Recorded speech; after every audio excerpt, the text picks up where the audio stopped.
Mohanlal Dileep combo ഒന്നിക്കുന്ന ബബ്ബബ്ബ എന്ന ചിത്രത്തിൻ്റെ ആദ്യ പകുതി പിന്നിടുമ്പോൾ മികച്ച പ്രതികരണം തന്നെയാണ് ചിത്രവുമായി ബന്ധപ്പെട്ടത്. എനിക്ക് തോന്നുന്നു ഒരു ദിലീപ് ആരാധകനെ സംബന്ധിച്ച് മികച്ച ഒരു ചിത്രം തന്നെയാണിത്. കാരണം ഇത് ആദ്യമേ തന്നെ എഴുതി കാണിക്കുന്നുണ്ട്, ഇത് ലോജിക്കൊന്നും നോക്കരുത് എന്നുള്ള രീതിയിൽ തന്നെ നമുക്ക് കണ്ടിരുന്നത്. ഞാൻ ഇന്നലെ തന്നെ പറഞ്ഞിരുന്നു, ഇത് ലോജിക്കൊന്നും നോക്കിയിട്ട് പടം കണ്ട് അത് അങ്ങനെ ആയിപ്പോയി ഇതിങ്ങനെ ആയിപ്പോയി എന്നൊന്നും ആരും പറയേണ്ട കാര്യമില്ല. കാരണം ആ രീതിയിലുള്ള ചിത്രമാണ്. കാരണം അടിച്ച് പൊളിക്കുക എന്ന് മാത്രമേ ഉള്ളൂ, തൂക്കിയടിക്കുക എന്നൊക്കെ പറയുന്ന ആ രീതി തന്നെയാണ് ചിത്രം ഒരുക്കി വെച്ചിരിക്കുന്നത്. അത് ആ രീതി തന്നെയാണ് അതിൻ്റെ നിർമ്മാതാക്കളായാലും അണിയറ പ്രവർത്തകരായാലും ചിത്രത്തെ സമീപിച്ചിരിക്കുന്നത്. ആ രീതിയിൽ പ്രേക്ഷകരെ രസിപ്പിക്കുന്ന എല്ലാ ഘടകങ്ങളും ഇതിനകത്തുണ്ട് എന്നുള്ളതാണ്.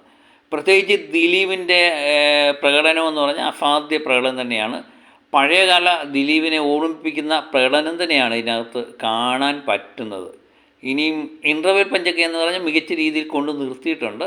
ഇനി സെക്കൻഡ് ഹാഫ് ലാലേട്ടൻ്റെ എൻട്രിക്ക് വേണ്ടിയാണ് എല്ലാവരും കാത്തിരിക്കുന്നത്. തിയേറ്ററിൽ ഒരു നിറഞ്ഞ ഒരാഘോഷത്തിൻ്റെ പ്രതീതി തന്നെയാണ്.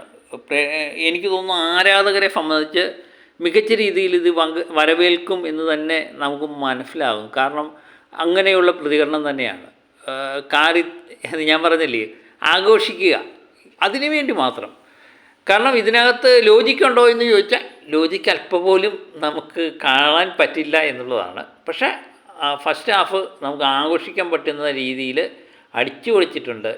ഒരു തമിഴ് തെലുങ്ക് സിനിമ കാണുന്ന രീതിയിൽ തന്നെ നമുക്ക് കണ്ടിരിക്കാൻ പറ്റുന്ന ഒരു സാധനം തന്നെയാണ് ബബ്ബബ്ബ.